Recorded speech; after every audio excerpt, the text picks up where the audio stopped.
మహనీయుని వచనాలు. ధ్యానం శరణం గచ్చామి, సంగం శరణం గచ్చామి.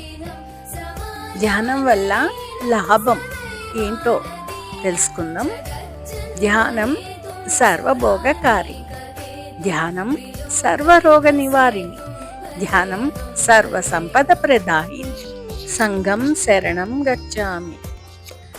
అంటే పరమశివుడు అంతటి త్రినేత్రుడు కూడా ఎప్పుడూ ధ్యాన ముద్రలో ఉంటాడు. మనకు తెలిసి ఎందరో మహానుభావులు, మహారుషులు అందరూ ధ్యానంలో ఎంతో విద్యను సాధించి మనకు వేదాలను పరిచయం చేశారు.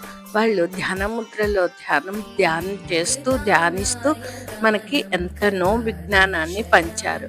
అలాంటి ధ్యానాన్ని మనం తెలుసుకొని ఆచరిస్తే మనం ఎంతో విజ్ఞానాన్ని పొందుతాము. ధ్యానం వల్ల మనకు శారీరక ఆరోగ్యం లభిస్తుంది, సరైన అవగాహన వస్తుంది, విశ్వమయ ప్రాణశక్తిని మనము ఉన్నతంగా పొందుతాము. ధ్యానము మనలో ఉన్న శక్తిని మేలుకొల్పుతుంది. దానివల్ల మనం ఆరోగ్యంగా ఉంటాము. అందుకే సర్వరోగ నివారిణి, అంటే ఏ రోగం ఉన్నా కూడా ఆ శక్తి వల్ల మనకు ఆరోగ్యం పెంపొందుతుంది అన్నమాట.